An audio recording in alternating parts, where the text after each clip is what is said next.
Oh, Man, what's happening? oh man, it's one of those days. One of those days. Isn't it? Isn't it? So many things, man. So many things. Um, Today I'm eating Thai. Ty Dolla? Who? No, pause, bro. I'm going to eat Thai food. Oh, I thought you said you're going to meet Ty, like meet I'm up with. going to eat Thai. Got you. That should be nice. What are you gonna have? They have these noodles. I don't quite know how to pronounce them. Let me see. Like a pad CU? That's exactly how you pronounce. No, yeah, Pasilu. Gotcha. Yeah, and it's a Thai place right here. Uh, that's really good. I tried some and it was fire. And today I'm gonna get them and shit. It was really good. Great And they country got a culinary speaking. man, and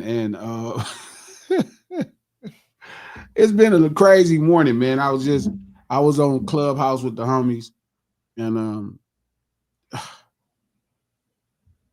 you know what I can't stand, bro? I hate when people advocate for Satan.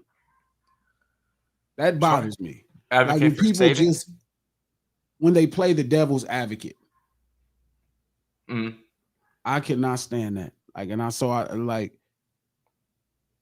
Oh, I advocate for saving. Gotcha. yeah. It's like they advocate for say, but well, let me be the devil's advocate. Why do you want to advocate for that dude? You know what I'm saying? Like, what's the point of it? But it's been one of those mornings, man. But last Monday we were supposed to talk about it was the birthday for Thriller.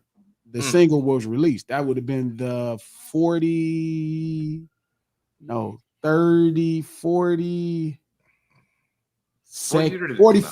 41st Okay. birthday for Thriller. 41st. The That came out in single. '83. Yes, that the single came out in 83. Sheesh. This is November 11th, 83, but the homie Twine passed away and it just really rocked me to the core over the weekend. So I didn't really get a chance to talk about that song and all of the different fly stuff that was happening. So again, this is No Ceilings Live, the lunch hour, every Monday, Wednesday, and Friday at noon Pacific Standard Time.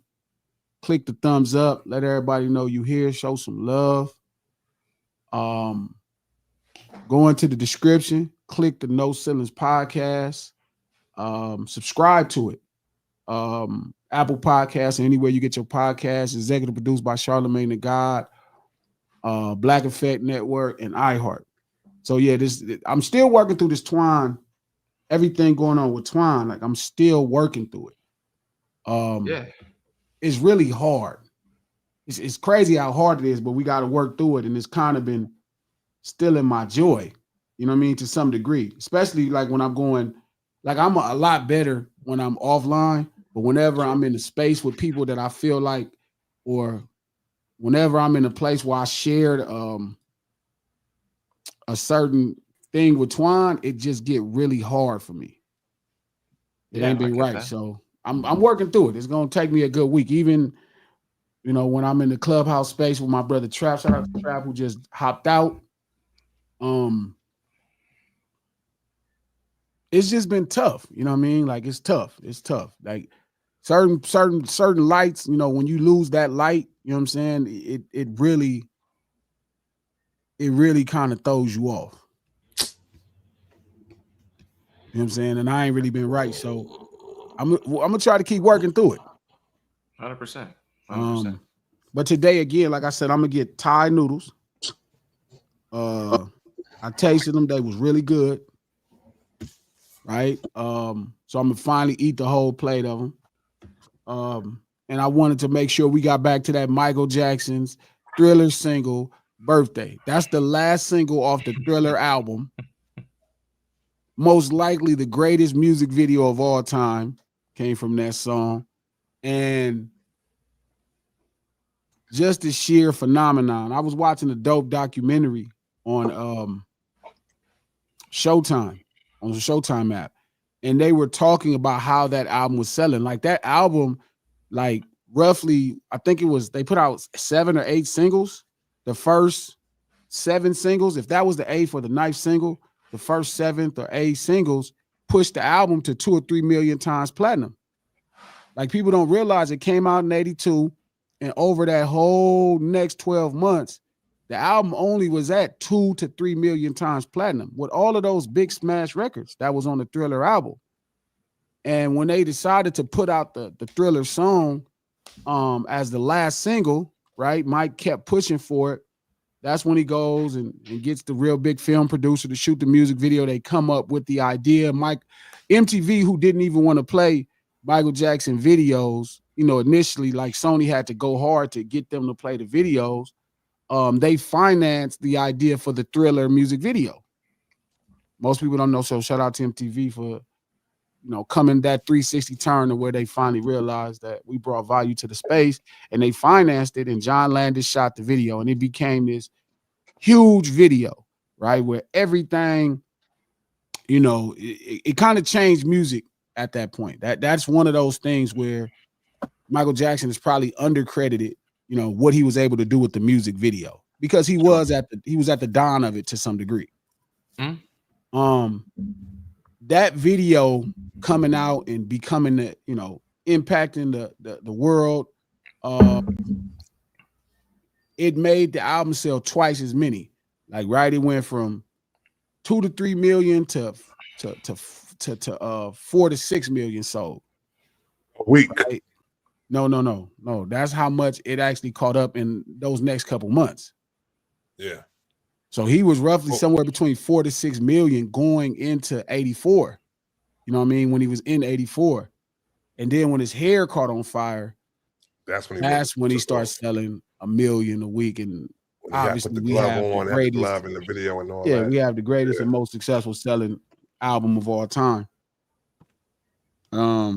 Yeah, that was like Donald Trump when he got shot. That he was like, fight. That was Michael Jackson. So you compare Michael. Oh, yo, you know what's crazy? No, and this is what made me want to talk about it. I'm glad you thought. Yeah, go ahead.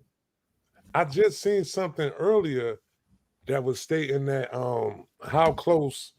I never knew that Michael Jackson and Trump was really like good friends. Yeah, so they was really. They stated that in '93 when they first started putting the like the child allegations against Michael Jackson. Trump took Michael Jackson in for like 9. Michael Jackson lived with Trump for 9 months. Yeah, you know what I'm saying. Then those allegations went away and all that. Then when they came back around in 2003, Kamala was, I might say her name wrong, Kamala, but she was leading. I called her Kamala the other day for some reason. I don't know why. She has actually said it both ways herself. Yeah, so very unique. I'm sticking with Koala. So in 2003, she was leading charge on the allegations that time, and like she was saying, like she was saying some real shit. She was saying, yo, when a child says something, it's no lie. If a child says there's no lie, that's what it is, like that.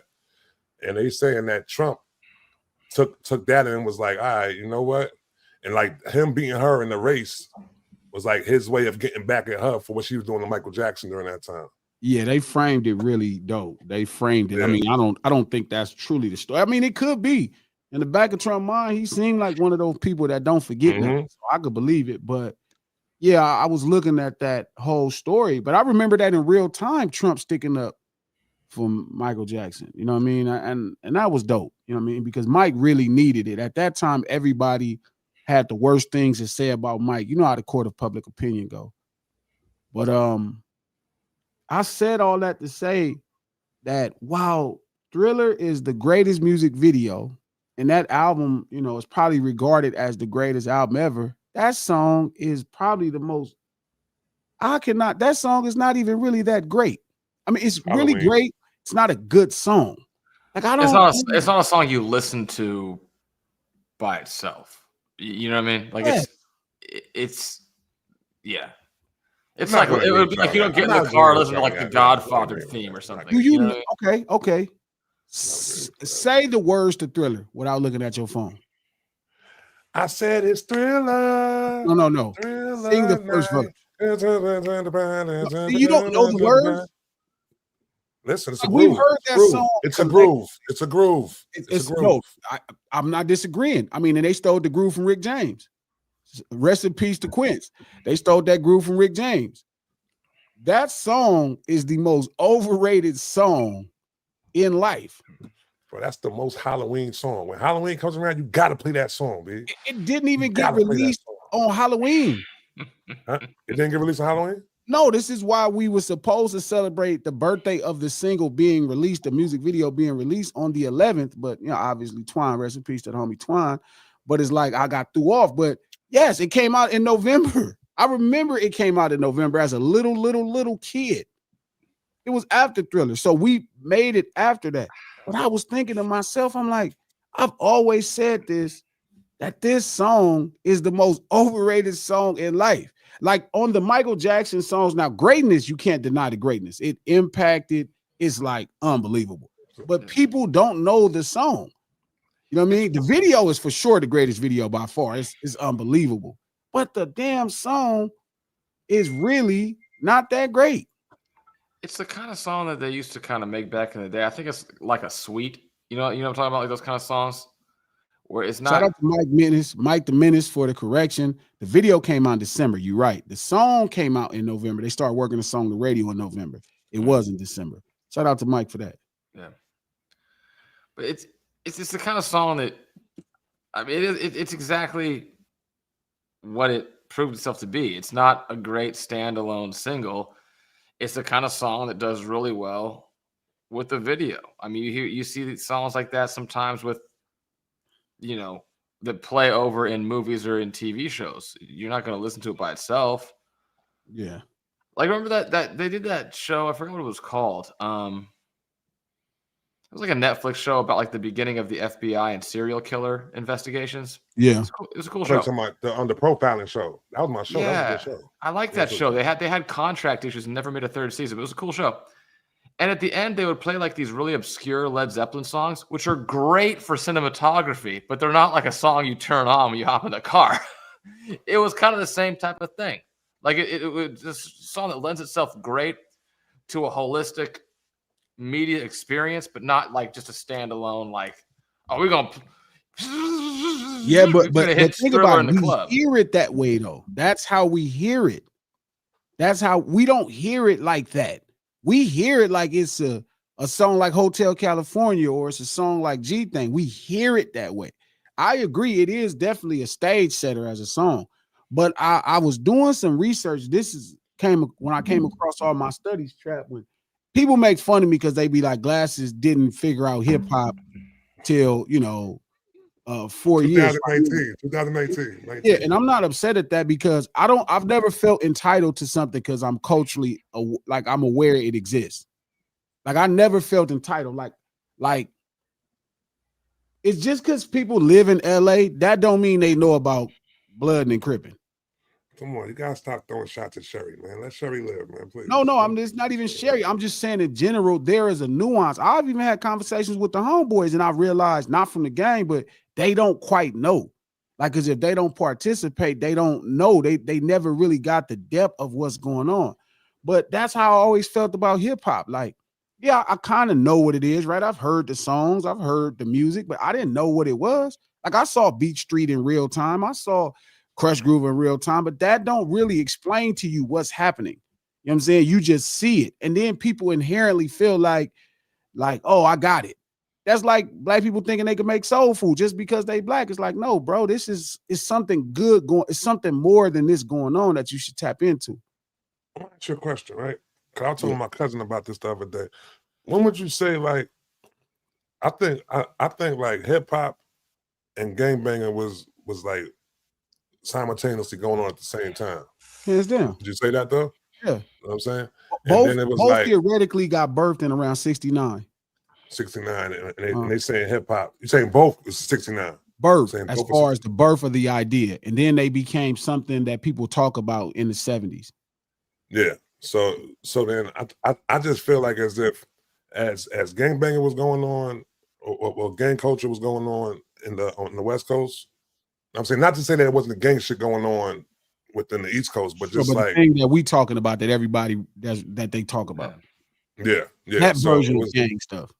yeah. So it was like that. You know what I'm saying? And it was like, I think the collision of it, like East Coast got onto it like that, probably like around 94, like that. You know what I'm saying? Like they started. So I think it was just like two culturally things that was going on that just it was separate, but at the same time going on at the same time though.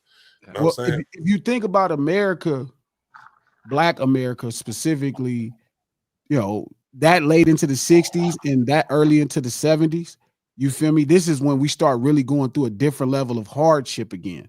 Because remember, it kind of got sweet for Black Americans when it came to like economics. Like there was a lot of opportunities. People was moving to Detroit and getting those really good jobs, the whole Rust Belt. Like me and Pete talk about it all the time, where all of these opportunities, you know what I mean, were happening. So yeah, like things were birthed. Go ahead. I'm sorry, Pete. No, I think additionally, also, if you look at the chronology of it, you had a bunch of people from a pretty largely distributed rural South moving for the first time into concentrated urban centers from different places. And that's the generation of the first, like, what would be like an immigrant, like the firstborn, actually kids that were born there, creating their own culture organically in a totally different environment. Sure, without opportunity. Yeah, sure. Because it was getting crazy. But what's funny is gang culture birthed hip hop. Yeah. In New York. Yeah. But the way New York do their things based off of that, right? Because remember, everybody in gangbanging was doing the same thing. Like there's this belief that it's something different and it's not. You know what I mean, people in New York was fighting. Hip hop early dudes were fighters. Like we talked about Kane off air on different ideas. Like he was a squabbler. And he had no problem putting tips on people. Like if you was somebody he thought was on some sucker, tips, hands. You feel me? So the same thing birthed the same type of, you know, the same thing birthed both of them though. Yeah, exactly. Right. It's just for some reason ours just got really popular. Well, and you know what? No, I take that back, because there is somewhere along the line where the industry and music was in New York to where they were able to showcase it. You know what I mean? Just like we had Hollywood to showcase what made our street urban culture popular. Because remember, the films is where you had little stories, but it was different when Colors came out. That's when the world was really like, oh, that's what they doing? Question.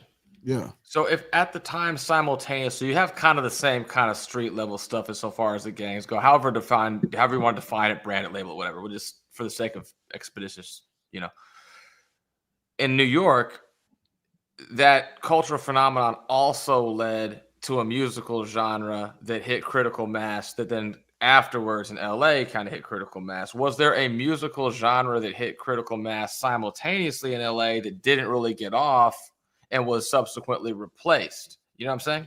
Well, and this is where I think people had it wrong with hip hop, is they keep thinking it's about music. It's not. It's really about the way people behaved in the streets, how they expressed themselves artistically, right? Sure. So it's like, but I'm just saying, was there a sound in 1972 that was unique to LA that just didn't materialize? No, but that's not what happened in New York neither. You get what I'm saying? That is much more. The layer of the story is kind of undersold. Like when I talk to a lot of the legendary dudes from the Bronx that was putting me up on it, the version of hip hop we hear in the 80s is not the version of it in the 70s. Sure. Like it really wasn't about records, hip hop records in the 70s. That didn't really exist. You feel what I'm saying? It wasn't, you know, it was they were formulating styles. They start making styles, how you do things, right? Is certain ways how you DJ, how they were rocking the parties, how people dance, how people tagged, how people dress, how people look. That's just like gangbanging. People don't realize in gangbanging, the color blue is not in the genesis of being a Crip. It didn't start that way. Cuz is not an original term that Crips used to use. Dickies and Chucks is not an original term or an original fashion that Crips used to wear. They used to get fly. They used to have these hats and leather jackets and slacks and hard bottoms, and they were some fresh dudes. Like, but that was what they were doing in the streets at the time. Just like hip hop in New York, it wasn't quite the version of it that got popular. Like gangbanging in LA, like that version of gangbanging did not get popular. The version that evolved into the 80s got popular. Same for hip hop in New York, just like gangbanging in LA. That's the version that got popular. That's when it became over-defined. You know what I'm saying? Like I remember you played a it's not a song. For this, man. This is but like you remember there's a piece, I think, was it I forgot exactly who was talking. It was an old school OG talking about the 1970s with Tookie in the car and these guys and they were playing. I forgot what the old Cody, rest his soul. He was talking about the old song and the only time. This was in 75, 76. And he was saying the only time there's only been 1 or 2 times in life he got to hang out with Raymond Washington, who started Cribs, and Tookie, who kind of became the most popular member. And he was telling the story, Zoom, Commodores. Zoom. I thought it was a Commodore. You sent that to me that time. Yeah, I thought it was a Commodore. Use it on Glass House 1, you know what I mean, where he's explaining the story. So, I mean, LA has its own sound, but not nothing like the way we hear it, right? Sunshine Pop, you know what I'm saying? That's LA sound. Right, that's Association, Turtles, all that stuff. Beach Boys, that is a LA sound. The version of hip hop we're defined as, right, is kind of G-Funk. That's kind of the closest in today's time. Look at that. But again, the version of culture, right, in New York in the 70s, and the version of culture in the 70s in LA is not the one that's popular. The version, what the 80s kids did with it is when it became the phenomenon. It became the fad.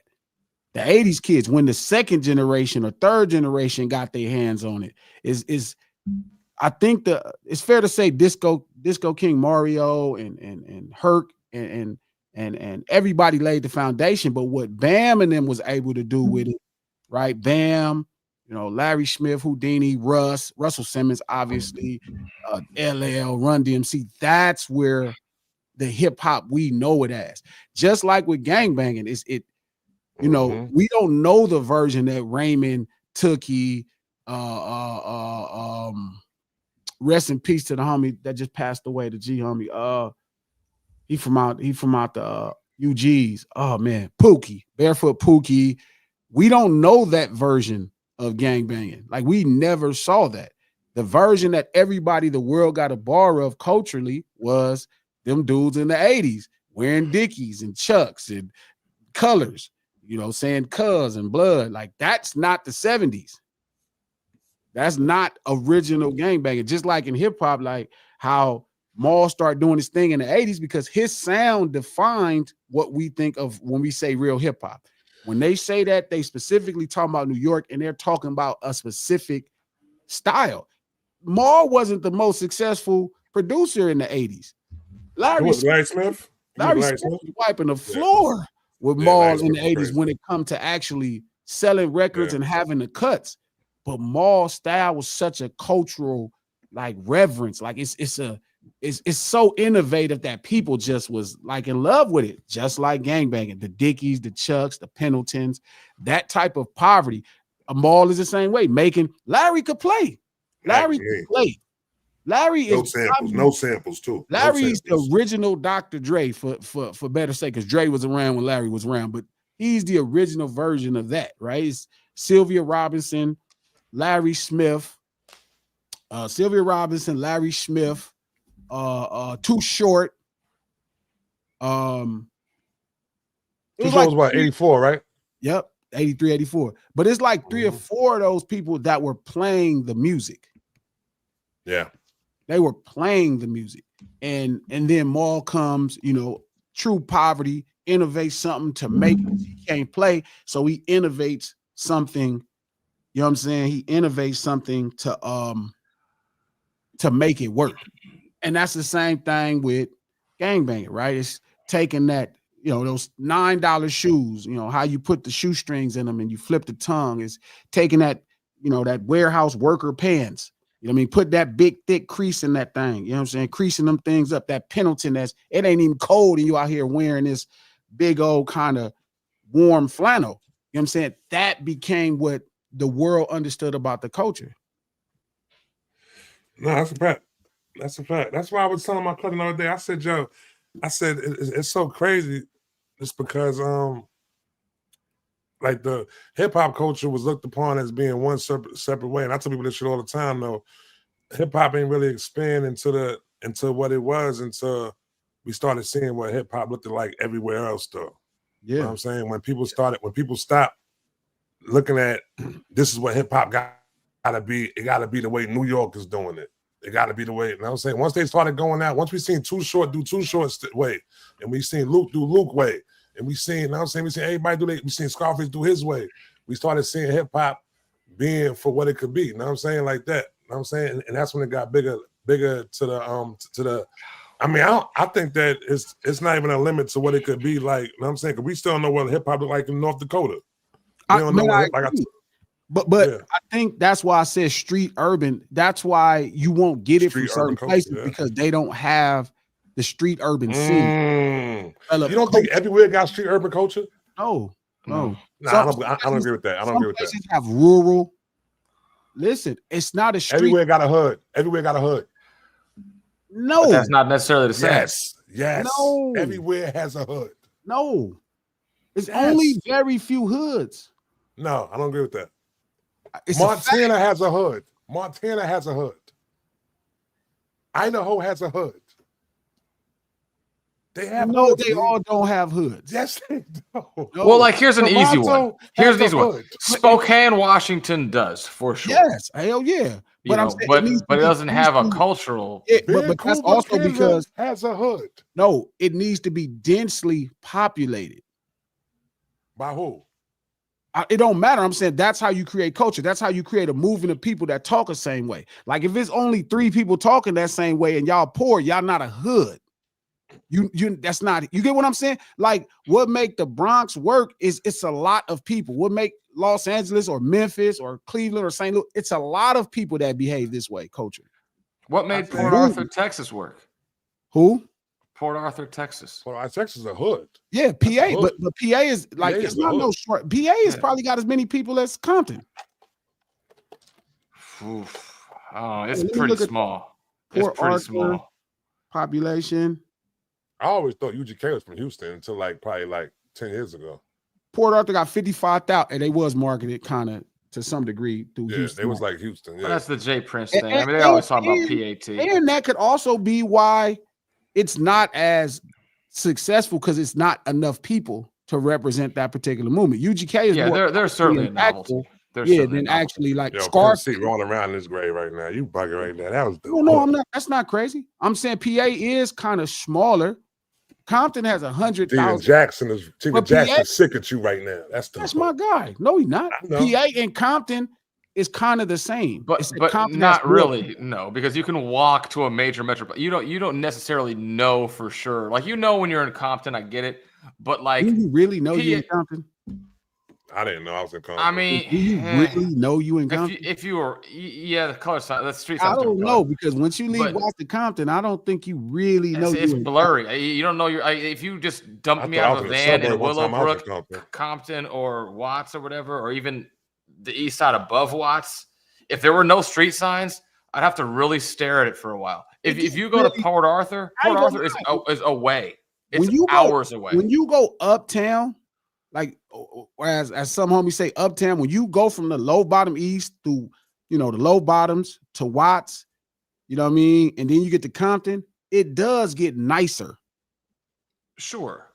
So you wouldn't quite know what, based off of what you think of Compton because of the NWA Straight Outta Compton video, you have no idea what you're going to see until you see it. That's why most people come from out of town and be like, this is Compton? Yeah, people I knew from like out here or whatever that have been to LA, they were like wanting to go. They're like, how is there gangbangers over in Crenshaw? It's such a nice area. I'm like, so it was a show on Amazon at one point. I don't know if y'all seen it. You probably seen it though, but it was like one of the spooky shows where it was talking about but it was based in Compton though. Yeah. But they was showing how Compton at one point was like a mostly white community and shit like that. It was like the first black family that moved into Compton. My grandparents are from all that area. Like that generation of my family used to live over there. If you look at the Compton High School alumni, you know what I mean, in 55, the seniors, there was no black people. Just look at it in 55 and look at it in 60. It looked different. But that goes to, like somebody said, shout out to Alma Dixon Sider. Shout out to everybody that's in the chat going crazy. I appreciate that. Yeah. White Flight. That's what it's called. Shout out to Fats. Shout out to Tiptoe Tip. What's happening? And I push back on the term white flight because I know the flyers. The fly. You know what I'm saying? They was like, it's you have to move out for people to move in. Yes, that's what white flight is. Once one black, but you have to have a reason to move out. No. So it's called gentrification. It's called white flight. Those white flight the other way. Are small tax lots with small matchbox houses on them, or whatever. And the World War II economy exploded, and all those people had enough money to get the hell out somewhere nicer with bigger space. It didn't happen to the 60s though. The late 50s and 60s. That's how it takes that amount of time to buy house, build place. So why did gentrification happen so fast though? Once the Starbucks come in the hood, it's over. White flight and gentrification is different. Well, Peter's arguing that white people didn't move because black people started moving in. They moved first. That's how they were able to move in. No, they didn't move first. That's why they were moving, Pete, because black people were moving in. Moving into what? Occupied houses? Every house wasn't occupied. They had houses. People were. I'm not disagreeing that some people went to suburban areas outside of Compton. Lakewood starting to come up at this time. Bellflower's coming up at this time. All the opportunities in different houses, Pete. I agree. Some people got houses in suburban areas. But once black people, Pete, start moving in, white people left.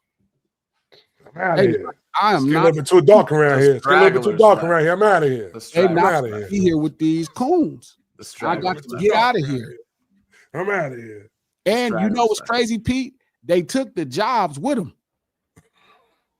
Like, you know how, because what defines an urban community is not a bunch of black people or, really somehow urban got confused with black. I guess because black people started moving to urban communities. But urban, I think the thought of it or the philosophy is a place you could work. Urban is the original PC term. Yeah, there you go. It is PC too. It's funny you said fucking Pete Slick. So, but yes, but I'm saying, right? So you start going to suburban, but all the jobs right in Compton are off Alameda. Shout out to Squishy. Shout out to everybody. Shout out to Terry, Vince, jobs. There's not enough jobs to support that entire area and on that little strip. You just look at the zoning. No, it wasn't enough jobs to support that area. No, it wasn't. They didn't all work there. No, you didn't have to work there, but there was enough jobs. That's how you build an urban community. That's how Milton Hershey built Hershey, Pennsylvania. You create the place where people can work at, then you build houses where people can live that work there. That's how you build an urban community. The train tracks, the Alameda, those jobs. It's enough jobs for them people right now, Pete. It could damn near, not today, because obviously it's crazy, right? But again, it's rooted in the concept of near industry. And there was an industry right there, a huge industry down Alameda. Pete, if we need to go back down. Dude, I had a whole book of business in that area. I used to be there 10 hours a day. How many jobs you think is right there on Alameda? Going from what to what? Going from the 91, right? Because remember, initially what we call Rancho Dominguez was Compton. My mom used to work at the hospital when I was younger, right? From that job, all those back factories, right behind, where we street race at on Mansfield, all of that stuff, all the industry going all the way down to where Watts would be, which is probably, let's say, El Segundo. How many jobs do you think realistically is inside of all of those? I don't know, possibly you're talking about 300 different 400 businesses right here? A few thousand, maybe 10, 20. But you also appreciate, like on both sides of Alameda, that's not just servicing Compton. It's servicing Compton, Linwood, Southgate. Sure. It's servicing Los Angeles. It's servicing cars.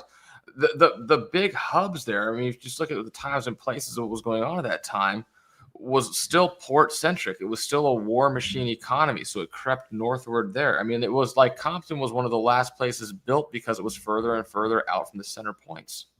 Sure, I agree. I'm not disagreeing. And I don't think I'm saying there. Well, yes, I am saying there's probably enough jobs for most people there. There's almost 1 million people in that corridor. There's a No, lot. it's 100,000 people in Compton now. Yeah, but that's not the corridor. No, I'm There's talking two about sides of the street. No, yeah, but remember, Compton is on both sides of the streets until you for get a little piece. No, the whole time from the 91 till El Segundo. That's all Compton. Yeah, I know that. But I'm just saying, now when you go past El Segundo, Pete, then it's Watts, like right where we at, or the PJs and all that. Then on the other side where you talking about is Linwood. Once you pass El Segundo, Southgate. No, that's when you go past Imperial. Yeah. I was thinking across from the Grapes. So once you that's where Boo Shop at, right? When you cross Imperial, that's where Southgate start at, and then on the other side is Watts there. Yeah. So, but yeah, it's so you don't believe in the theory of white flight. That's deep. You don't to think a degree, people, yes. You don't think white people as a mass realize they did not want to live next to black people in the 50s? I think that is true, but it's true for the latter portion.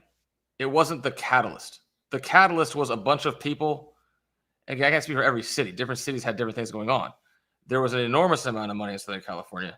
The initial creation of vacancy was just people moving to nicer spots. The laggers got out because they were like, oh, these guys are going to come here and fuck up our property value. We're going to get out what the hell we can. And that's white flight. I mean, I get what he's. I get it is and it isn't. Like it isn't. It right. Lakewood is being built at this time.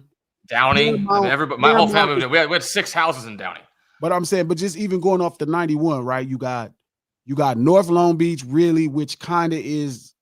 I don't know. Long Beach is an urban community. I don't know. But let's say once you pass North Long Beach, you got Lakewood, Bellflower, Paramount. Parts of Carson. I don't know what Carson was. Carson always not all of Carson is the same. Carson's a suburban community, which is weird because it kind of does have an urban appeal. I wonder, is Carson actually a suburb? I wouldn't call to scale. It's all to scale. Ain't that where Ab-Soul from? Yeah. Ab-Soul from Delamo. It's a good album. That Soul Burger is a good album too. Yeah. Man, I got to really get on it. I haven't got a chance. Is Carson a suburb? The question is, what is it a suburb of? Is it a suburb of Long Beach or a suburb of LA? It had to be a suburb of Los Angeles. It had to be a suburb of Los Angeles. Oh, it is a suburb of Los Angeles. Now. It's funny because they have established their own kind of workforce too. It's just taking advantage of the opportunities there. But be all that as it may, like that's Yeah, let me get back to the dug into the minutia. I figured out why Thriller is so overrated as a song. It is great. Don't get me wrong. It's accomplished more stuff than everything else. Like it is one of those songs. It walked the dog. The video for sure is by far the greatest and best music video in the history of music videos. I'm good with saying that. The song is overrated, but I realize why. How they used to write songs, how Temperton and Quince and Mike and them was writing them songs. Have y'all ever heard this?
Claus not real. Santa Claus not real, B. No, but no. This is how dope I got with music. Let me tell you how dope I done got with music, and this is why I'm saying like people even making jokes. It don't bother me because I done got so dope with it that I used to listen to this song when I start understanding music. I'm like, this song don't make sense. And I remember Mac 10 telling me like, what do you mean? I'm like, that song don't make sense. He like, why? I'm like, what they're singing about theoretically don't fit what's going on, right? Like it's kind of too bright, and I could tell they altered it, right? But I didn't know why. I didn't know why. So the way they would write, right? Rod Temperton would hum these melodies over the music, right? They would come up with a groove or a melody, and they would hum their own vocal melody, right, to do it. And then Rod would go in and write words, or sometimes he would sit with Mike and write words, right? And they would write words. So the original idea to that Rick James groove, shout out to Rick James, rest in peace, Rick James, which that Thriller groove is the groove from Give It To Me, Baby. Do do do do do do do do do do do do. They just looped the first part, right? And I figured out what it was. They wrote Starlight Sun. That was the idea for the song. So when they even produced it, that was the working song for that beat the whole time until close to the very end. And at the last minute, they decided to change it. But if you listen to the Thriller, the words, it don't make sense. I know that sounds crazy. It don't make sense. Like, that's why nobody knows the damn words to the song unless you read them, because the focal point of the song, cuz, is not the words. It's the feel and the groove. They just wanted that urban groove on that album. Rick James was kicking the shit out of Prince and Michael Jackson at that time. He was whooping their ass in the black clubs. Them two dudes could not hold a candle to Rick James. So I'll never forget, I asked Terrace Martin. Everybody thought I was crazy. I said, Terrace, tell me how envious Michael Jackson was of Rick James. And he just laughed. And he was telling me a story that Quincy was telling him. They used to have a dartboard in the studio with Rick James on the dartboard, and they would throw darts. That's crazy. Right? And what's so crazy is that you say that about him, and then Prince got his own like history with Rick James though too. Yeah. That's crazy. Well, because remember, he was opening up for Rick. Yeah. Like Rick, Mike, and Quincy already had like, you know, I mean, Michael Jackson had a career as a group, you know, probably one of the greatest 5 R&B groups of all time, right? And then you know, as far as black music goes, and then he started on his solo career, which it was kind of rough for him. It wasn't happening great, right? So by the time he got with Quincy and they started working on Off the Wall, this is when Prince is coming out with the Prince album, the debut album is called Prince. They started working on the Michael Jackson. Now Rick come out, Motown, and is spanking everything. Rick spanking everything. Rick come out right off the rip, first album with cuts. Right? So Prince is opening up, right, for Rick James, because Rick James has got smash hit records. Rick is, you know, what's the song? I'm talking about Street Star. No, the Wet Song. What's the Wet Song by Prince? That song was starting to pick up steam, but Rick James was murdering the urban scene, and so he was spanking everything. So they had to look at Rick different. And I'll be honest, if he never wowed out on that exec that time, I don't even think it's that. So this goes back into that same conversation with MTV not wanting to play Michael Jackson videos. They didn't want to play black videos either. They didn't want to play them. That wasn't the demographic they was pursuing. So Sony argued for Michael Jackson because they and the way they got Michael Jackson on MTV was to threaten that they will pull their white acts, and that valuable white acts, right? And then Prince, same thing with his label. They had valuable white acts. Warner Brothers. Rick James was signed to Motown. So they couldn't get Rick on MTV. True. Remember, that became the crossover exposure that urban acts didn't have, because before that, remember, you know, you go back into them 70s and 60s, it wasn't a lot of it was tough for acts to cross over. Sure. From a sound standpoint, too, I feel like there's 2 Rick songs that really crossed over well. And most of his catalog was, like, bluntly speaking, maybe a little too soulful for a lot of my people. You know what's funny? But early Rick wasn't like that. Early Rick was making this kind of thing he would call punk funk. Prince, this is going to be blasphemous. Prince's whole sound, to a degree, evolved into what Rick was doing successfully. Because Prince before that was playing more crossover, like a lot of pop music. If you go listen, the great thing about Spotify, you can go listen to the first 2 Prince records. And you could hear he was trying to figure out his own urban appeal, but all his early shit was hella pop. Like it was is like American Bandstand, like where he almost had like Farrah Fawcett or whatever hair, you know what I mean? It was like permed kind of and shit, you know what I'm talking about? Prince, yeah. Yeah. Like, so what years are we talking of that? We're talking, this is like 79. Mid-late 70s? It's 79. 79. Yeah. Because remember, you get Off the Wall, you getting Prince in 79, you getting Rick James record in 79. Yeah.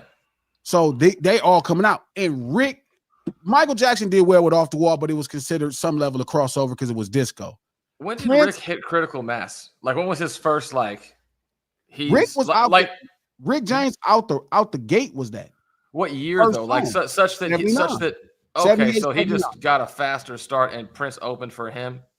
Yeah. But they started at about the same time? They all of them is right around. They all knew who each other was. Gotcha. No.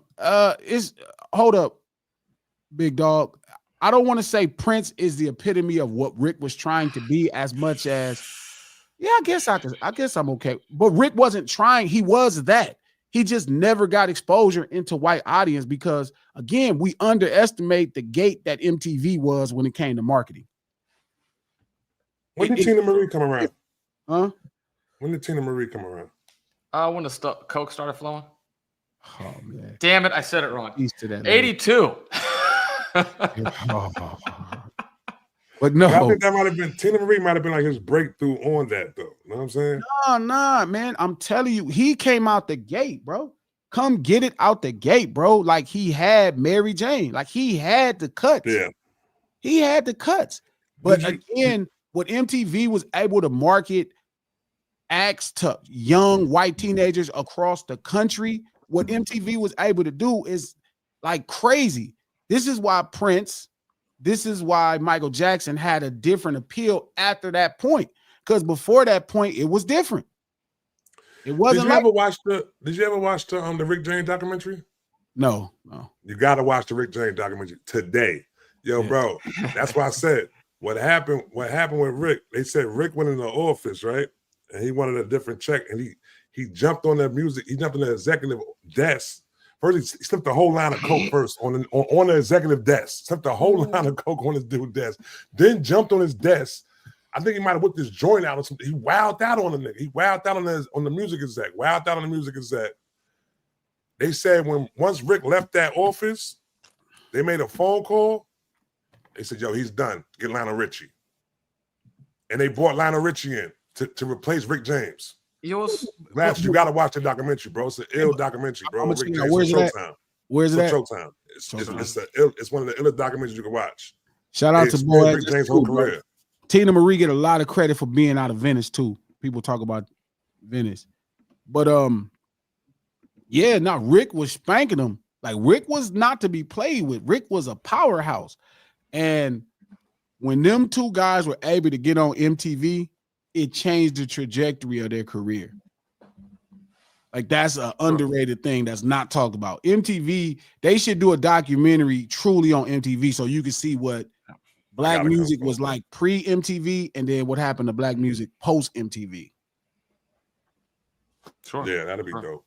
So it's like, but that's what it was. So the Starlight Sun was the working idea. And no, Mike didn't just come rewrite it by himself.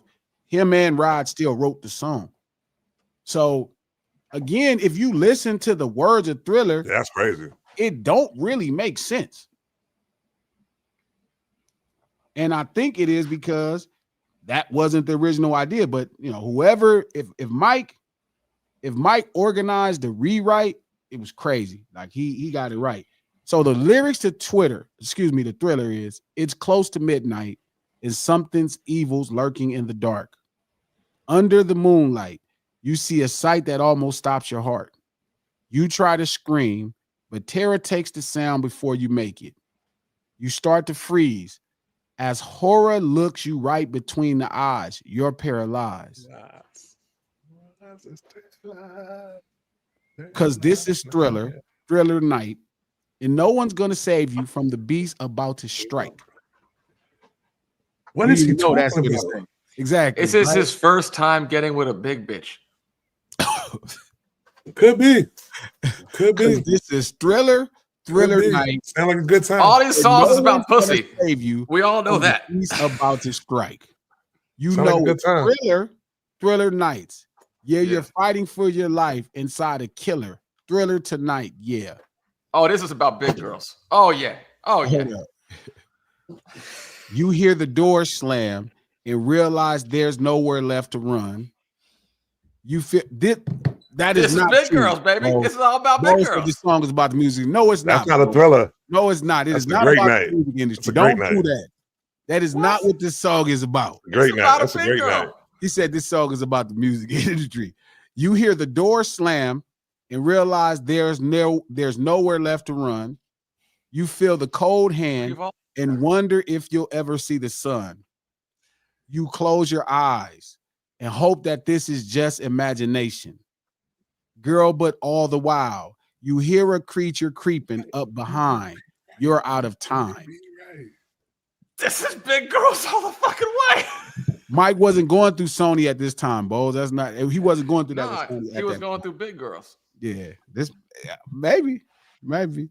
You might got it right there, Pete. I don't know. Because this is Thriller. It's my and it's just big girls. Big girls. Shout out to the homie Fast the Vanilla Gorilla. It's about this. What he says about it. Because this is Thriller night.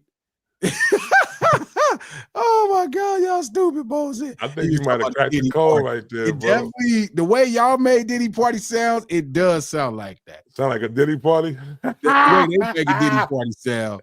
You would have thought they never wanted to go to a Diddy Party. Everybody's dream was to go to a Diddy Party. Y'all so full of it. I hate y'all. This is a Thriller night. There ain't no second chance against the thing with 40 eyes. Girl, Thriller night. You're fighting for your life inside a killer. Thriller tonight. Night creatures crawl and the dead start to walk in their masquerade. There's no escaping the jaws of the alien. This time they're open wide. This is the end of your life. They're out to get you. There's demons closing in on every side.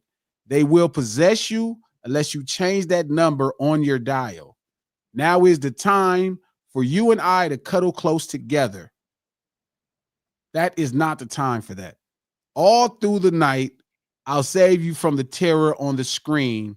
I'll make you see that this is Thriller night, because I can thrill you more than any ghoul would ever dare try. Thriller night, so let me hold you tight and share a killer. Thriller. Chiller. With every line, it just fortifies my theory to me a little bit more. It's not about the music industry, balls. That's not what it's about. I get the reference. I like it as a future reference, but it's not about that. Like, this is them just having fun with music. That's why I'm listening. I'm like, this song don't make sense. Like, Mike was 20 when they wrote this song. He didn't even write the song. This was Rod Temperton didn't have no bad experience in the music industry. He wrote the song. But that's a great point. Shout out to Gene Sanders. Shout out to everybody in the chat. Y'all chilling it. Y'all killing it, man. Chilling it, thrilling. Y'all thrilling it.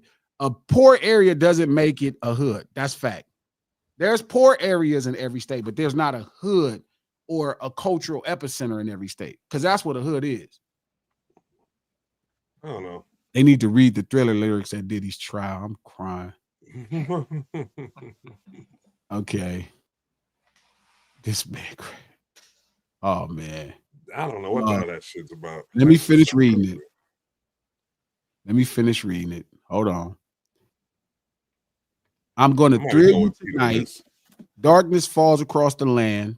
The midnight hour is close at hand. Creatures crawl in search of blood to terrorize y'all neighborhood. And whoever shall be found without the soul for getting down must stand and face the hounds of hell and ride aside a corpse shell. The foulest stench is in the air, the funk of 40,000 years. That's slick. And grisly ghouls from every tomb are closing in to seal your doom. And though you fight to stay alive, your body starts to shiver, for no mere mortal can resist the evil of the thriller. Need I say more? This is why I've always made a point that it's the most overrated song. Now, it is great. Don't get me wrong. It's the impact and the sheer numbers is out of this world. And the video is the greatest music video. But that song, it's. So what you basically saying is that they blow up off a song about nothing. It's the exact. To me, it's a slightly different genres, exact in a slightly different time frames, almost exact comp to like "Stairway to Heaven" by Led Zeppelin, which sold 1 million fucking, however many millions of whatever units it sold for no reason, like that I could. And if that had the way that people make videos, if there was a video out in '69 for that stupid, or '71 for that stupid song, it would have sold 1 trillion units or whatever the hell, because it's just like this long cinematic song about nothing. Just didn't have the visual component with it. They're both kind of the same. They're just musically nice, long songs about nothing that lend themselves to imagery. The song you comparing it to? This is Led Zeppelin song called "Stairway to Heaven," which I never understood why people like that song. It's a good, but it's jam. Like get the groove of it. I don't know. Yeah, towards like the last third of the song, like it picks up, but it's one of those. It's a long, meandering kind of song that's about like weird shit. If it had a video, it probably would have been pretty cool. It would have been 12 minutes long, but it would have been probably more interesting. You know what song is like that for me? Eagles, Hotel California. That's a song that needed a video. Yeah, that to me looks like a big tequila hangover in the desert. That's Imperial County to me. Yeah.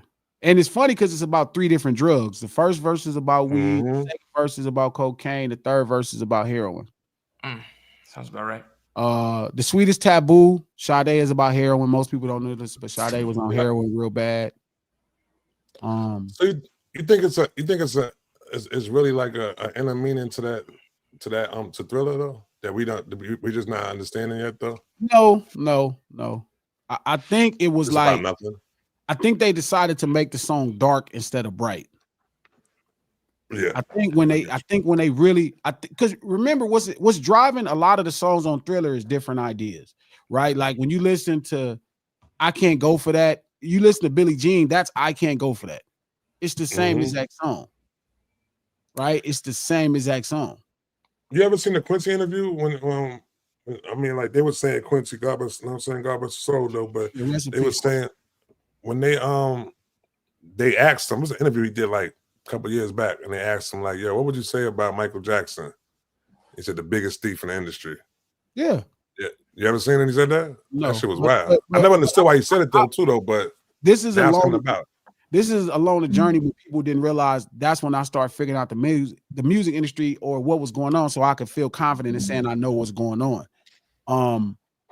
Again, this is No Ceilings Live, the lunch hour, Monday, Wednesday, and Friday at noon Pacific Standard Time. Click that thumbs up button. Let people know you're around here. Go in the description. Subscribe to the No Ceilings podcast, Apple Podcasts, anywhere you get your podcasts. Executive produced by Charlemagne the God, Black Effect Network, and iHeart. What was the question? Okay, so I figured that out listening to music. When I started studying music from 2011 to now, like the way I study, this is what's always worked for me. Like, so I was able to study it, and I could hear where the songs were coming from. I could hear that Billie Jean is Hall & Oates. I Can't Go For That. Like, right. So I'm able to confirm it. I could hear My Sharona in Beat It. I could hear it. And the more I learned about making records, I realized how you do it. So, I mean, I don't know if I would quite call him a thief like I heard Quincy did or something, but Yeah. That's always been a driving force of what we call the record industry. If Ray Charles gets a ton of credit for starting pop records, and one of the earliest pop records is I Got a Woman, which is a playoff, It Must Be Jesus. That's been the style of making familiar and magical records since the inception of pop records. Sometimes, and the better producers, you can't see it. Michael Jackson's kind of, you could just see it coming. So even like what I imagine happened is they were they saw the club going crazy to Rick James, Give It To Me, Baby, right? They saw that. That's to me like what happened with Dre and Quick. You know what I mean? Like Dre had NWA hopping. NWA is going crazy, right? It's booming, right? Everybody talking about it. But then when you go to the clubs within Los Angeles, the black clubs and all around the area, they're playing DJ Quick. They're playing Tonight, Born and Raised, and it's a different grasp on the party than anything going on. So that while the rest of the world is dancing to disco, and Michael Jackson got smashed disco records, Off the Wall, all this fly stuff that was off the wall, right? Rock With You, my favorite record of all time. He's looking at the specific black clubs, and he's looking, and Rick James shit is going insane. You got the biggest records everywhere else, but right here. Where you want to be at. And you like, wait a minute. And Rick is whooping ass. Rick is putting belt to ass with these songs. So when Mike was like, I need one of them. Remember disco? Remember Off the Wall is post-disco. It's disco music. So they're looking for the next thing as producers, as people in the record business. And they looking at Rick. You see Hall & Oates, so here you go. You got I Can't Go For That. You make Billie Jean. You see Ma Sharona. You making all the pop records. You got Ma Sharona, right? You make Beat It. Same song. Just go listen to the drums. You can hear it a mile away. But they're looking at the black space. And they like, this motherfucking crazy nigga from Buffalo, New York is spanking everything. He's spanking it. Like, he got the people in a chokehold, the way they partying. And he was like, I need some of that. And they made Thriller. They made the groove first. I know he told Quincy, like, Quincy, make this groove. Do, do, do, do, do. Do, do, do, do, do.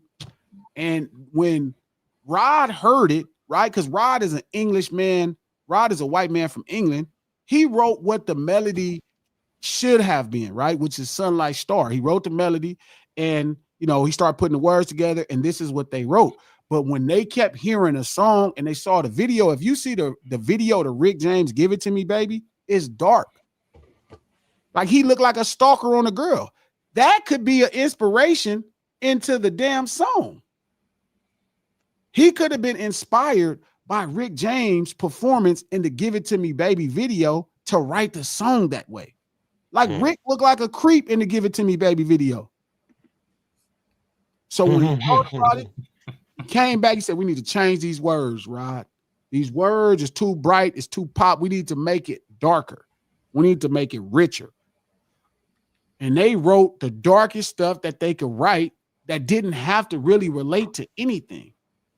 But I genuinely believe he was inspired by the character people were presenting that Rick James was. And that's why he wrote that song. Wow.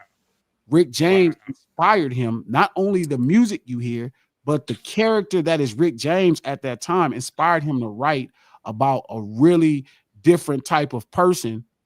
You know what I mean? That's where I think the idea came from. You know what I think? Yeah. This was a primitive diss track. There you go. Mm. I'm in. Mm. I'm in.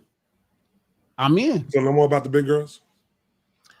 It's also that. It's look at this weirdo, and he's into big girls. It could have been. Listen. Oh, yeah, you hear the door slam and realize there's nowhere left to run. You feel it. I'm telling you.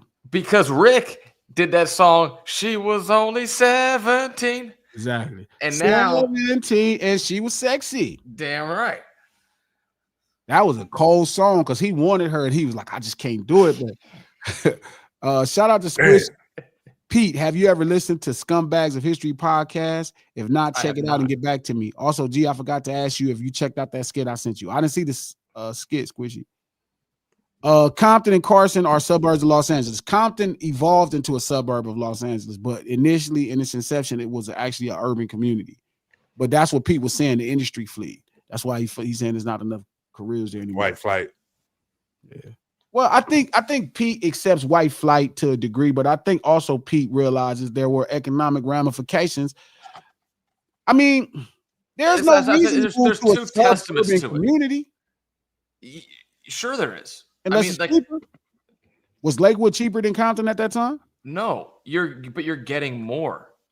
The physical size of the lots is bigger. The houses are newer and bigger. No, not in Lakewood. So it was. The property in Compton is bigger than Lakewood. The houses, some of it depends on what you're talking about. I mean, like my great grandma's house in Linwood was tiny. You're right. See, Downey, I can understand Downey and Linwood that being true because Downey properties are way bigger and nicer. But it was Lakewood, green. I think it was green flight, and then it was white flight. Well, that's everything. Racism is driven by capitalism. Racism didn't exist before capitalism. Money creates evil people. Why do you think it's evil to move to a nicer house? I don't think that's not what I'm saying. I'm saying the concept of money makes you think you're better than people. So what happens is, right, I agree. It's the green flight, right? The opportunity to buy a better property that's still only 15 minutes away from the job, right? So you can go right to Lakewood, you can go right to Bellflower, you can go right to any of those, suburban communities, right? That's close to Compton, right? I agree. But then what happens is now the rest of the people start looking at the people like, I got too much money to be around these niggas. Mm-mm. Yeah. And I think honestly, like bluntly speaking, it's more so, at least like the way I know who, the way I don't want to include myself in the first person in the we, but it's inevitable. It's not gonna work for you. Go ahead. It's less we got too much money to be around them than it is I'm extremely financially staked to this thing. I don't own anything as expensive as this. And if they all move here, this thing is going to get worth a lot less quickly.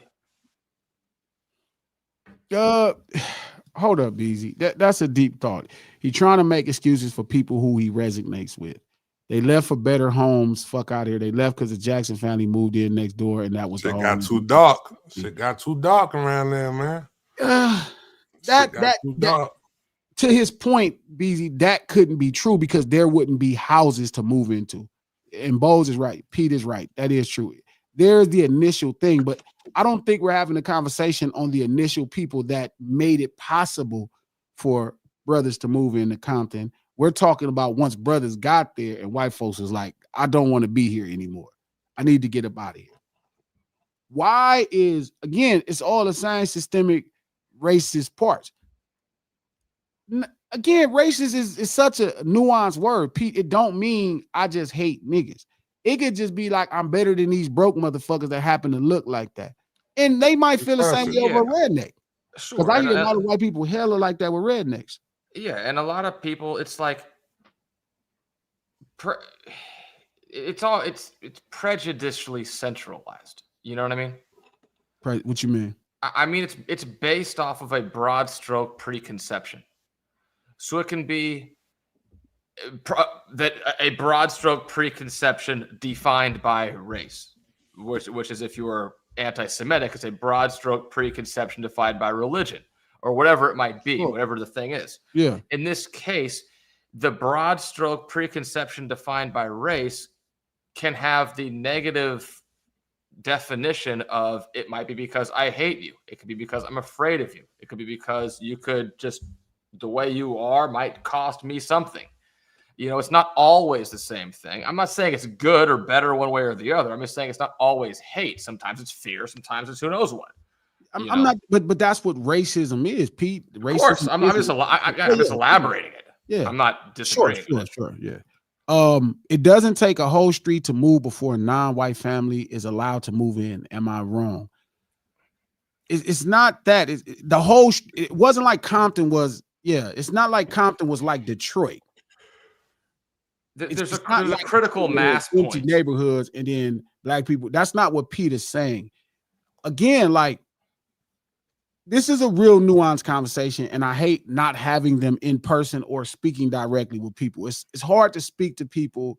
Like, me and Pete have had a lot of these conversations before personally. Is nuance, right? It's like slavery is not, there wasn't slavery because of racism. There is racism because of slavery. Does that make sense? Like, sure. Like, when you could buy somebody and you had a supremacy case, but you could purchase somebody that looked like me for hundreds of years, it creates a superiority complex in the mind of other people, especially if they see you as somebody they can buy. It's how most people or most men feel about prostitutes. Like, there's a superiority complex in the mind because of the circumstance, and that creates what you would call, let's say, any level of bigotry to women, or what do you call it? What's the word that they use? Misogynistic. Chauvinism, or right? You know, like whatever. That comes from that thought, right? Just like racism, right? Does the word misogynist emanate from the massage parlor concept? I've always wondered that. I'm crying. I like that shirt Pete got on. That's my Pete. Give me a thumbs up on that one right there, y'all. Thumbs up on that one right there, y'all. Yeah, Thumbs up on that one. I didn't know we were even talking about Prince when I wore a tennis t-shirt, even though I don't play tennis. No, so again, like, that's what created the whole thing. You know what I mean? The opportunity. But, you know, again, it's hard not to exist in America with some of these concepts. Like, to his point, he's saying it's not every person, right? The initial people moved because there were ways to see their wealth grow in different properties. And the bottom line is, there's a critical mass moment. There's a difference between there's a black person living over there, and this is and this is where it becomes a groupthink situation. When it becomes, oh, this is turning into a black neighborhood, and everybody that I know that controls the capital by and large here perceives that to be a negative. So I need to sell this stock before it fully collapses. Sure. That's the bottom line. Yeah, that is racism. 1,000%. I'm not saying it's not. But it's not racism in the sense of how we would even understand it as hate. It's just an understanding of circumstances that we live in. Yeah, I'm just saying that the Genesis people, before it becomes like, oh, this is like a thing that's really happening. This is the thing that's really happening, people. Those are white flighters. The other people are just, I want a nicer housers. That's the only. I agree. There are some early Can't people separate the two.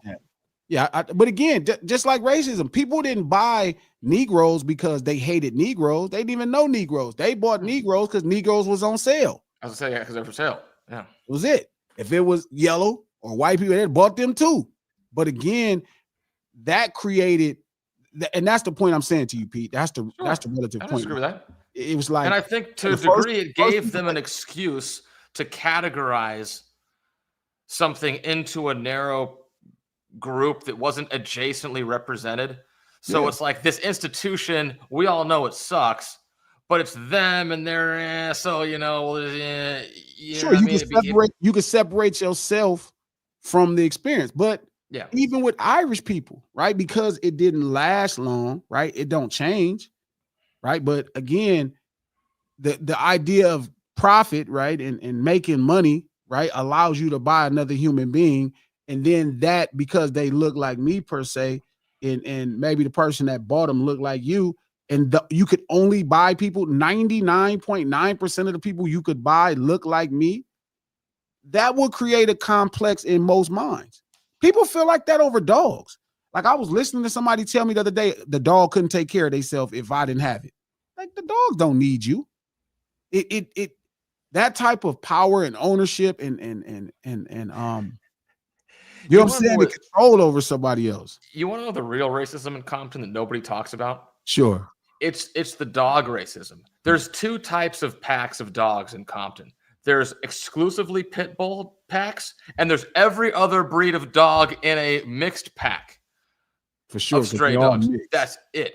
Shout out to Bose. Most people don't know how or what racism is other than the concept of hate. Racism also is economics. Racism mainly is economics.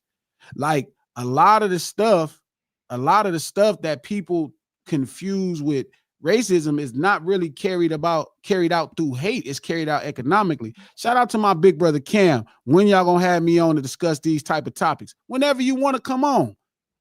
You got the key to the back door and everything. Big bro, don't get up in these comments and act like to these people we not family. You can't come in here when you want to. Don't do that. I know Cam? Huh? His picture's like this. Leave Cam to the mat, man. Yeah. Oh, you want to see the picture? No, I can't see his face because the picture's so small on my screen. He did a whole body shot. Yeah. Tina Marie was R&B. She never really crossed over. Tina Marie was always crossed over. Yeah, she started out. She crossed over in more ways than one. She crossed over. Wow. Okay. Yo, he's on a roll today. Okay, I'm finna end. I'm finna end. He's on a roll with butter and jelly. Shout out to the homie Beezy. I can agree with that. There were most likely some who left because they could afford to, but I feel like the larger percentage of white flight is driven by a degree of racism, even if subtle. We all agree. But again, it's not, his point is, and it doesn't matter. His point is that's not really even a vote. Yeah, like it's not because they hate black people. It's still racism when it's driven by understanding that black people is going to lower the economy. It's smart racism. Smart racism. And quite honestly, that's the seedling. But think about it. That's the seedling of why a lot of the white liberals in California are more sinister. You say that one more time? That's the seedling moment of why a lot of the West Coast white liberals are more sinister. I agree. As we were saying the other day. The devil. I'm just saying this is the devil you know is better than the devil you don't. Yeah. Yeah, like it's something weird about Biden making me feel like he cool with me, then locking everybody up versus, Trump just walking out saying what he think. And then I can deal with white people being white. What confuses me is when they don't be white. Like that's the thing, Pete, that makes our friendship work. As you my brother, because you're a white person. Even when you don't understand certain nuances of what I'm complaining about, I'm okay with that. You are a white man. Like Trump, and I don't mean like a white man like you own slave or you're an oppressive person, but I'm saying this isn't your cross to bear. You're pretty fucking old.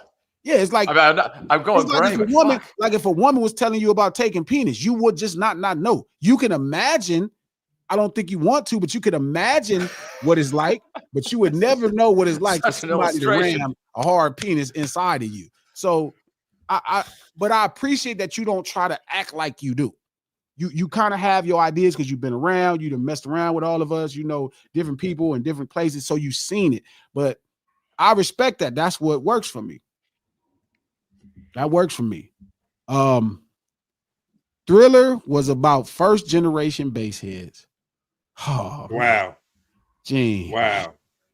Why, man? Wow. That was deep. Okay, it's enough.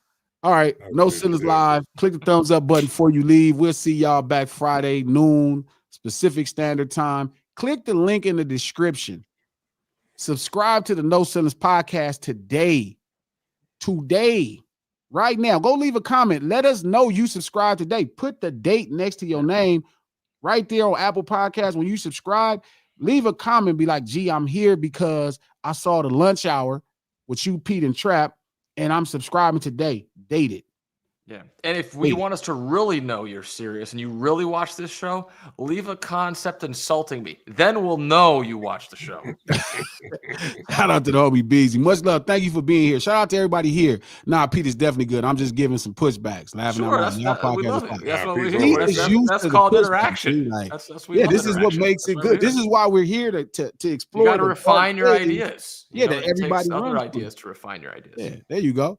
So No Sinners Live to lunch hour. We see y'all Friday at noon. It's on.